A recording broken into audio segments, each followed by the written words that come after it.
ఇప్పుడు ఏదైతే సినిమాలో జరిగిందో నల్లిబొక్క ఇష్యూ అంటే ఫస్ట్ నుంచి మీ ఇద్దరి మధ్య ఏం గొడవ జరిగిందో మీకు మీ బావమర్దికి మధ్య ఏం గొడవ జరిగిందని అందరూ కొంచెం టెన్షన్ గా చూసారు. ఏదో పెద్దది అయి ఉంటుంది అనుకున్నాం, మేము కూడా అదే అనుకున్నాం. తీరా చూస్తే లాస్ట్ కి నల్లిబొక్క ఇష్యూ వచ్చింది. ఆ నల్లిబొక్క ఇష్యూ ఏదైతే ఉందో అందరూ అప్పుడు దాకా అదే దీని గురించి కూడా వాడుకున్నారా, దీని గురించి కూడా అని చెప్పి. రియల్ గా ఎప్పుడైనా మీ లైఫ్ లో అట్లాంటి ఇన్సిడెంట్స్ చూసారా? నేను చూడలేదండి, నేను ఎప్పుడు చూడలే. నేను డైరెక్టర్ గారిని కూడా అడిగా, ఏంటి సార్ ఈ గొడవలు నల్లిబొక్కకి ఎంత ఇద్దా అంటే, అయ్యో కొట్టేసుకుంటారు భయ, సంవత్సరాల తర్వాత మాట్లాడిన వాళ్ళు నా కళ్ళ ముందు ఎంతమంది ఉన్నారు.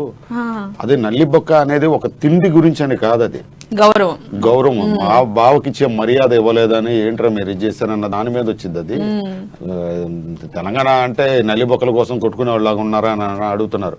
అదని కాదు, నల్లిబొక్కల గురించి అంటే తెలంగాణ మందు గురించి కాదు, ఒక బావమర్దికి ఇచ్చే గౌరవంలో ఉన్న తేడాకి అంతలా పెద్ద పెద్ద గొడవలు అయ్యాయంట. దాని మీద డైరెక్టర్ గారు చెప్పిన తర్వాత ఓహో అని చెప్పి అనుకున్నాను. నేనైతే కళ్ళారు చూడలేదు ఇలాంటి. అసలు మీకైతే ఏ అనుభవం లేదు? నాకు ఇలాంటి అనుభవం